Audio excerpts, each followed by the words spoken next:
Welcome to the first class of Immunology. Immunology পড়বার জন্য the best reference book is Kuby. অর্থাৎ Kuby Immunology is the best reference book. এবং আমার মনে হয় যে if one can read the Kuby entirely line by line along with its diagram, তাহলে this is enough for a student to understand the basic concept of immunology. Not even basic, কুবিতে in details এ বলা আছে, and আমার মনে হয় না there is no other second reference book is at all required, because কুবি কেউ যদি ভালোভাবে পড়ে তার ইমিউনোলজি সম্বন্ধে কনসেপ্ট দারুণভাবে তৈরি হয়। তো আমরা ইমিউনোলজি সিস্টেমটাতে ঢোকবার আগে একটুখানি জেনে নেব যে ইমিউনোলজি এই ব্যাপারটাতে কি পড়ানো হয়। হিউম্যান সিস্টেমে ছোটবেলা আমরা পড়েছিলাম দেয়ার আর কাপল অফ সিস্টেমস, আমাদের অনেকগুলো সিস্টেম নিয়ে আমাদের বডি বা হিউম্যান ফিজিওলজি তৈরি হয়ে আছে, যার মধ্যে আমরা এক্সাম্পল হিসেবে দেখেছিলাম respiratory system, digestive system, nervous system. ঠিক সেরকমই আরেক ধরনের সিস্টেম আমাদের বডিতে কাজ করে, that is called immune system. Now immune system এই কথাটার মানে হলো ইমিউন বা ইমিউনিটি, অর্থাৎ এই যে ইমিউন এই কথাটা আমি বোঝাবো ইন ডিটেলসে যে কোথা থেকে এসছে ল্যাটিন ওয়ার্ড, কিন্তু এই ইমিউনোলজি অর্থাৎ দ্য সায়েন্স যেটাতে আমরা ইমিউন সিস্টেম বা বডি ডিফেন্স সিস্টেম সম্বন্ধে পড়ে থাকি, that system is called immune system. এবার এটা একটা সিস্টেম, অর্থাৎ একটা সিস্টেম মানে কি? Physiologically a system means when it contains several tissues, several organs, several cells, their cell signalings, their communication with each other, so a complete set of family, তাকে আমরা কিন্তু সিস্টেম বলে থাকি। আমরা যদি কম্পেয়ার করি such as respiratory system, respiratory সিস্টেমের ক্ষেত্রে যেমন একটা স্পেসিফিক রেসপিরেটরি অর্গান আছে, ডেডিকেটেড অর্গান আছে, এছাড়া দেয়ার are some tissues, there are some specific sales like alveoli, এবং এদের মধ্যে নিজেদের মধ্যে একটা অসম্ভব সুন্দর বোঝাপড়া আছে, অর্থাৎ there is a communication. Like the same way immune সিস্টেমও কিন্তু এইরকম একটা স্পেসিফিক অর্গান নিয়ে তৈরি, অর্থাৎ there are some organ which are dedicated for immune functioning. যে অর্গানগুলো কে আমরা ক্লাসিফাই করেছি, তো I will definitely discuss this thing in second chapter. There are couple of tissues, যে টিস্যুসগুলোতে ইমিউন সিস্টেমের প্রচুর সেলসরা থাকে, and this immune cells rather আমরা যাকে ছোটবেলা থেকে পড়ে এসেছি বা জেনে এসেছি যে দ্য ফ্যামিলি অফ ডাব্লিউবিসিস, অর্থাৎ হোয়াইট ব্লাড কর্পাসেলস, এই ডাব্লিউবিসি অ্যান্ড আদার সেলস এরাও কিন্তু is a part of the immune system. So system বলতে আমাদের কোনো অসুবিধা রইল না। এবার যদি আমাকে কেউ চট করে জানতে চায় যে what is the function of immune system, immune সিস্টেমের ফাংশন বলতে গেলে আমার শুরুতেই আমি দুটো কথা ইউজ করবো। I use two word to define the entire immune system, that is called this one recognition and response। এই দুটো ওয়ার্ড ইজ ভেরি ইম্পর্টেন্ট। তার মানে কি? প্রথমে চেনো, তারপরে তুমি রেসপন্স করো। ইমিউন সিস্টেমটা কিন্তু খুব লজিক্যাল। কেন খুব লজিক্যাল বলছি? বিকজ ইমিউন সিস্টেমের এক্সাম্পল বল বা ইমিউন সিস্টেমের interactions with the cells or immune সিস্টেমের রেসপন্স, এই পুরো ব্যাপারটাই কিন্তু আমরা খুব লজিক্যালি বুঝতে পারবো, because the science behind the immune response or immune recognition is very logical. ধরা যাক, আম গিভিং অ্যান এক্সাম্পল, আমরা ইমিউন সিস্টেমকে বডি ডিফেন্স মেকানিজম বলছি। সো বডি ডিফেন্স মেকানিজমকে যদি আমরা আমাদের দেশের ডিফেন্স মেকানিজম নিয়ে কম্পেয়ার করি বা আমাদের কোনো লোকাল ডিফেন্স মেকানিজম নিয়ে কম্পেয়ার করি, সাপোজ লোকাল ডিফেন্স মেকানিজম বলতে আমরা ধরা যাক পুলিশকে বোঝাচ্ছি। এই যে পুলিশ বা মিলিটারি বা আর্মি, এই যে বিভিন্ন ডিফেন্সের সোলজার্সরা আমাদের দেশেতে আছে, যাদের কাজই হচ্ছে প্রোটেক্ট করা from foreign entity or from any threat, সেটা ফরেনও হতে পারে আবার ভেতরের থ্রেটও হতে পারে, অর্থাৎ কান্ট্রির ভেতরকার থ্রেটও হতে পারে। কোনো কিছু রেসপন্স করবার আগে, বিফোর রেসপন্স, তাকে রেকগনাইজ করতে হয় যে whether it is a threat or not. Suppose কোনো একটা ক্রাইম হলো, তাহলে ক্রাইমটাকে আগে ইনভেস্টিগেট করতে হচ্ছে যে whether it is a crime or not, তার মানে this is called the recognition. After recognizing that whether it is a crime, then particular way of method, the particular protocol আছে যেখানে পার্টিকুলার লোকেরা, অর্থাৎ সেটা যে কোনো ডিফেন্সের লোক হতে পারে, ইন্টেলিজেন্সের লোক হতে পারে বা পুলিশের লোক হতে পারে, now they will decide what is the ideal response. এবার এখানে যদি আমরা ঠান্ডা মাথায় ভাবি, দেখবো যে প্রত্যেকটা কেসেতেই কিন্তু এই রেকগনিশন দেন রেসপন্স, উইদাউট রেকগনিশন কিন্তু রেসপন্স হয় না, আর রেকগনাইজ করবার পর রেসপন্স হচ্ছে না সেটাও হয় না। তার মানে কি? তার মানে যদি আমায় কেউ এক কথায় জানতে চায় যে what is the function of immune system, আমি দুটো ওয়ার্ডে একে ডিফাইন করবো। ওয়ান ইজ কল্ড রেকগনিশন, আগে চিনছে তারপরে রেসপন্ড করছে। So any foreign particle when it enters inside our body, that has to be recognized by our defense. আমরা তো অনেক ফরেন পার্টিকেলের এক্সপোজারে আছি, আমাদের কি সবসময় শরীর খারাপ করে বা আমাদের বডিতে সবসময় কি ইমিউন রেসপন্স ট্রিগার করে না। তার মানে আমার বডিতে যখন কোনো ফরেন পার্টিকেল ঢুকছে, that is not a crime, সে আমার বডিতে ঢুকতেই পারে, কিন্তু আমার বডিতে ঢুকবার পর that foreign particle must be recognised by our defence cell, অর্থাৎ ডিফেন্স সেল তাকে রেকগনাইজ করছে।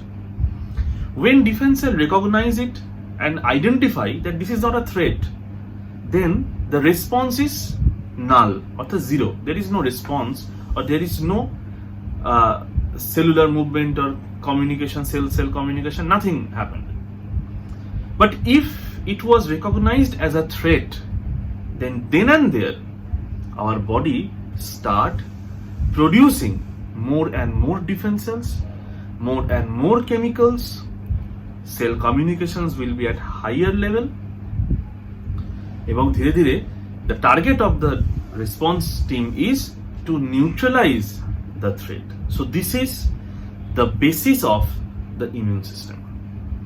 তাহলে এই পুরো ইমিউন সিস্টেমটাকে কন্ট্রোল করবার জন্য we have dedicated organ, we have dedicated tissues, we have dedicated cells. So this is the foundation concept of immune system. তাহলে এই যে প্রত্যেকটা জিনিস, অর্থাৎ recognition of a foreign particle, whether it is a threat or not, if it is a threat then what should be the response, if there is a response then what cells or what organs or what tissues will respond, when there is a response then how they create this response. So the entire thing, the entire mechanism, the entire science is basically considered as the science of immune system or immunology. এই immune system যে আমাদের বডিতে ছিল, বা এই immune system যে আমাদের বডিতে হিউম্যান ফিজিওলজির একটা বিরাট ইম্পর্টেন্ট পার্ট, সেটা নিয়ে সায়েন্টিস্টদের মধ্যে কিন্তু অনেক আগে থেকেই একটা সন্দেহ ছিল, অর্থাৎ দে সাসপেক্টেড দ্যাট ইমিউন সিস্টেম বলে একটা ভার্চুয়াল জিনিস যেটা ভাবছি সেটা কিন্তু রিয়েল ফিল্ডে আছে, অর্থাৎ there is something inside our body. যদি আমরা ইমিউন সিস্টেমের দুটো এলিমেন্টের কথা মনে করি, অর্থাৎ দুটো ইম্পর্টেন্ট এলিমেন্ট ইমিউন রেসপন্সের ক্ষেত্রে, বিশেষ করে আমি পরে আবার আসবো এটাতে। একটা কেরা বলছে এফেক্টর রেসপন্স, মানে কি? অর্থাৎ the response that is effective at that particular time, অর্থাৎ to neutralize the current threat. Current থ্রেটকে নিউট্রালাইজ করবার জন্য একটা রেসপন্স ক্রিয়েট হলো, এবং সেই রেসপন্সটা কি করলো? রেসপন্সটা এই থ্রেটটাকে নিউট্রালাইজ করে দিল। And the most effective thing আমরা যে কোনো ক্রাইম পেট্রোল বা যে কোনো ধরনের সাবধান ইন্ডিয়া, বিভিন্ন ধরনের এখন সিরিয়াল হয়, বিভিন্ন ধরনের এই জিনিসগুলো দেখলে বুঝবো, পুলিশ ডায়েরি এই জিনিসগুলো দেখলে বুঝবো, প্রত্যেক ক্রাইমকে ডিল করবার জন্য তখন একটা রেসপন্স টিম তৈরি হয়। সেই রেসপন্স টিমের মধ্যে অনেকে থাকে। Now consider that response team is composed of those cells, এবং তাদের প্রত্যেকের কিছু না কিছু একটা হেড অফিস থাকে। যে ফরেন্সিক তার থাকে, যে পুলিশ তার থাকে, যে অন্য ধরনের ইনভেস্টিগেশন করছে তার থাকে। তো each and every one has its own office, so they are tissues. আর এই সব কিছুর ওপরে একটা জায়গা থাকে যেটা আইদার মিনিস্ট্রি অফ ডিফেন্স অথবা হোম অ্যাফেয়ার্স, কিছু একটা থাকে। So that is the organ. তার মানে এই যে জিনিসগুলো, যখন একটা কোনো ক্রাইম হয়, সেই ক্রাইমটাকে ইনভেস্টিগেট করার জন্য বা এই ক্রাইমকে রেসপন্স করবার জন্য একটা রেসপন্স টিম তৈরি হয়। সেই রেসপন্স টিমটা সঙ্গে সঙ্গে ক্রাইমটাকে আইডেন্টিফাই করে, মানে রেকগনাইজ করে, দেন নিউট্রাল করে। So this is called the response or effector.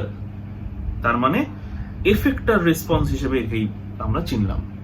এর কাজ কি? এর কাজ হচ্ছে আইডেন্টিফাই করো প্রবলেমকে, এবং সঙ্গে সঙ্গে সেই প্রবলেমটাকে আইডেন্টিফাই করে তাকে নিউট্রাল করো। This is the first and most important target, neutral করো।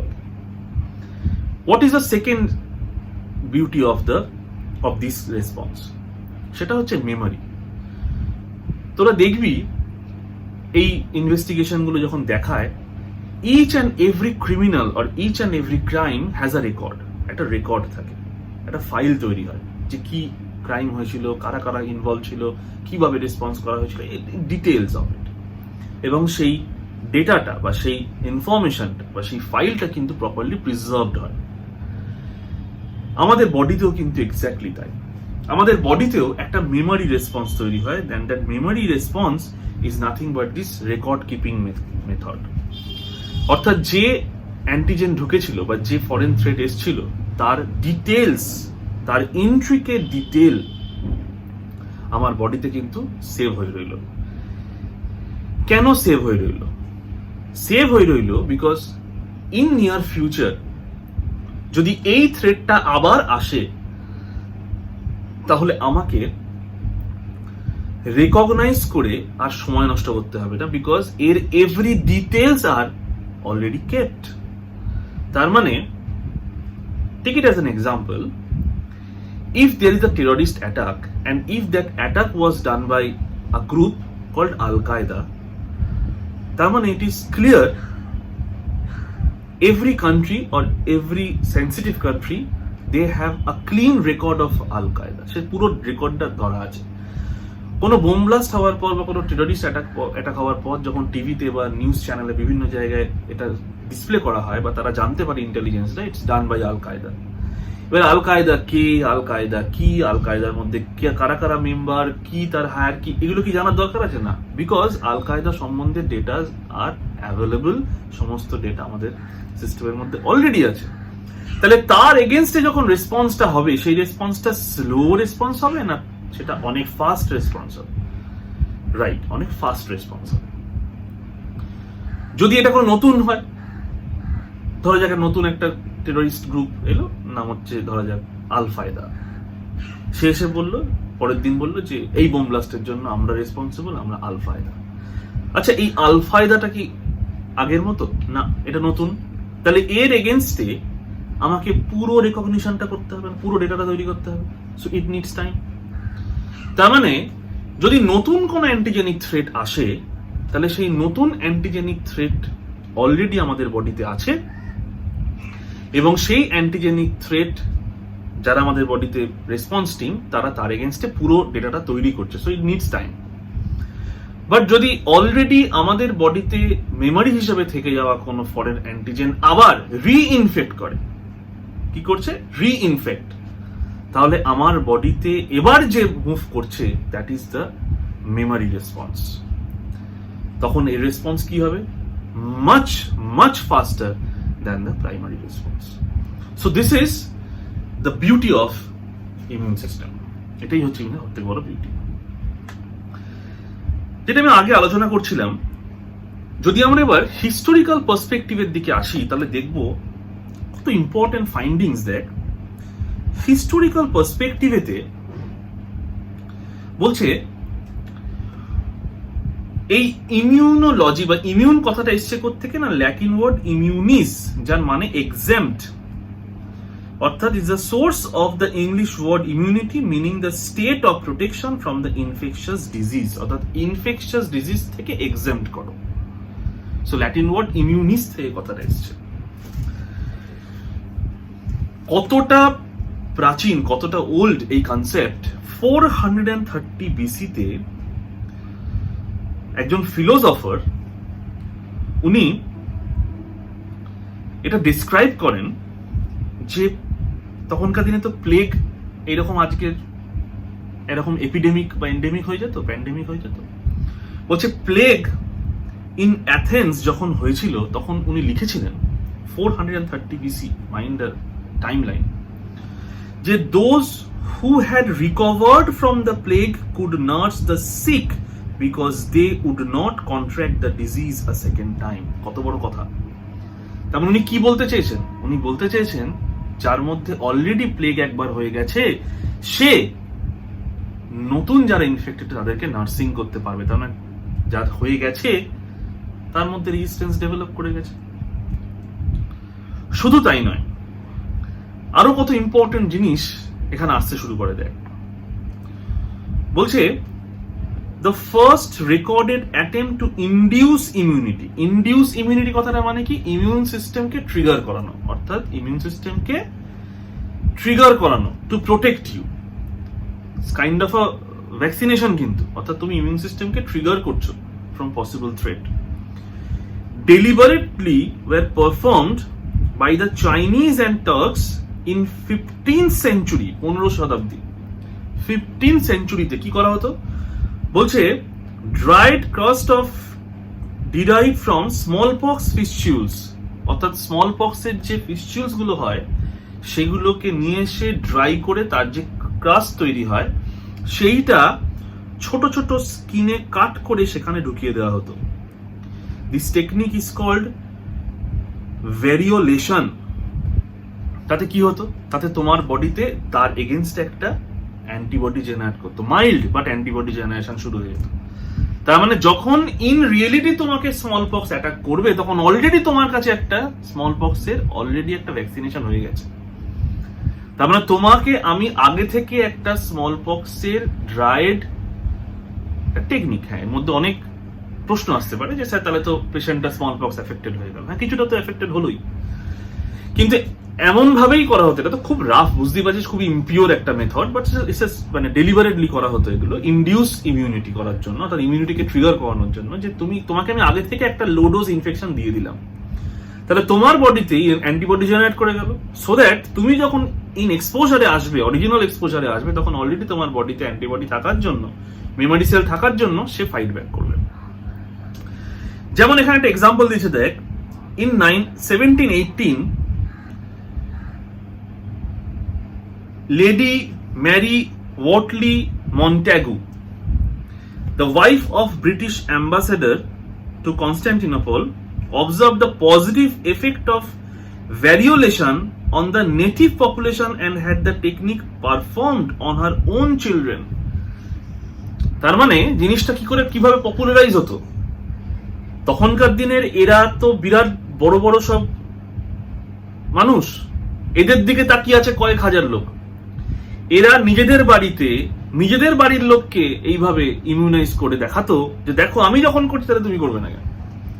তাতে কি সুবিধা হতো? তাতে এই যে ইনডিউস ইমিউনিটি, অর্থাৎ ইমিউনিটিকে ইনডিউস করা, সুবিধা হতো যেটা, সেটা হচ্ছে তাদের বডিতে একটা অ্যান্টিবডি জেনারেশন শুরু হয়ে যেত, that ultimately prevent from the original attack.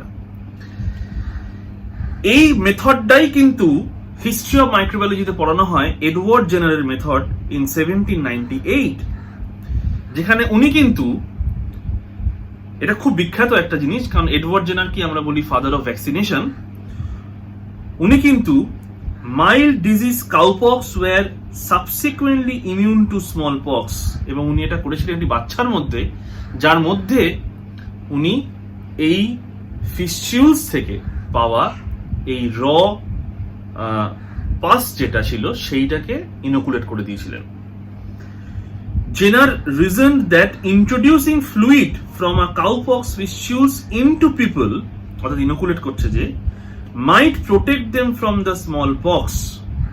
To test this idea, he inoculated an 8-year-old boy with fluid from cowpox and later intentionally infected the child with the smallpox. As predicted, the child did not develop smallpox. So this is the remarkable discovery in the line of vaccination.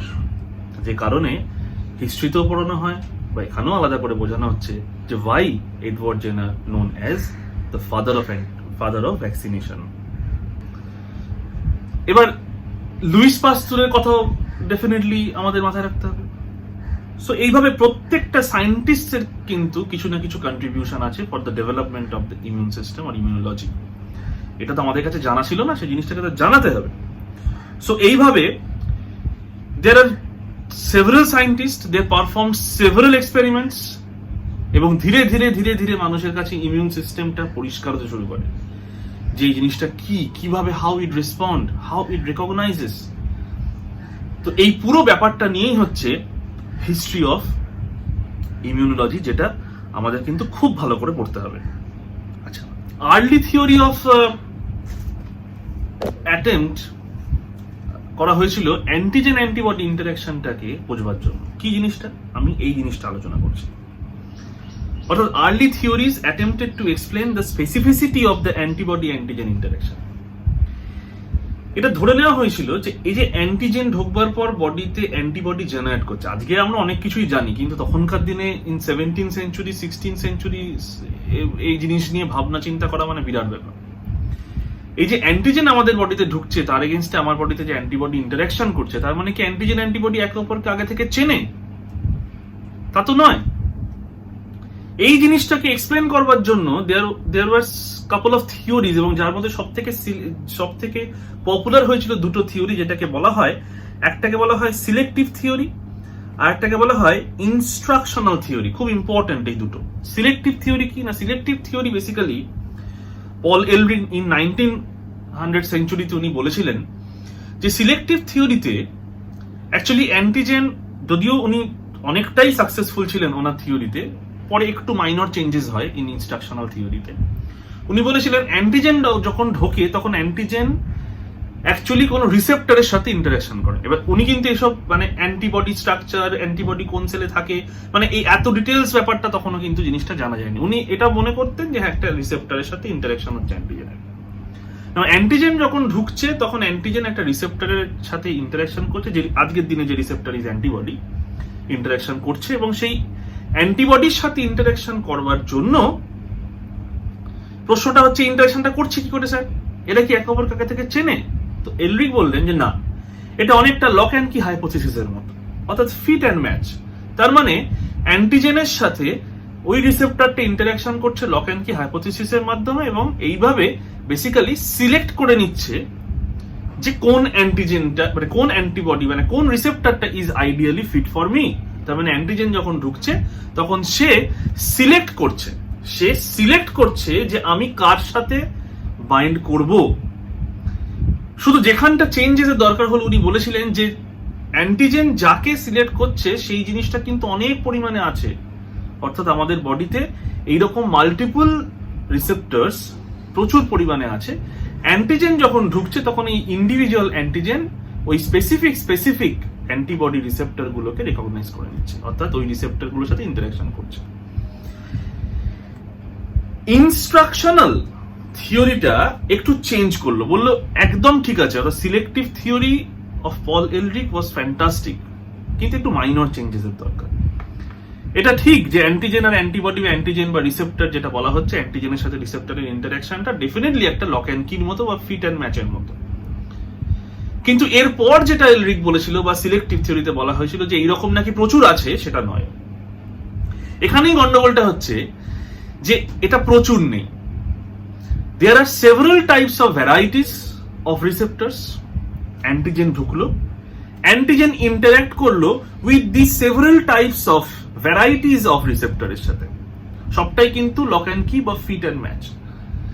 যার সাথে ও সব থেকে বেশি fit করলো বা সব থেকে বেশি লক অ্যান্ড কিতে গেল, এবার এই পার্টিকুলার সেলটা অর্থাৎ এই পার্টিকুলার রিসেপ্টর কন্টেনিং সেলটা বা অ্যান্টিবডি সেলটা, সেই সেলটা ইনফরমেশন দিল, ইনস্ট্রাকশন দিল টু দ্য ইমিউন সিস্টেম যে এই যে অ্যান্টিজেনটা ঢুকেছে, this antigen is best fit with me, তাই আমার মতো আরো প্রচুর সেল বা রিসেপ্টর তৈরি করা হোক, so that those receptors will come and bind with the other antigens. Clear?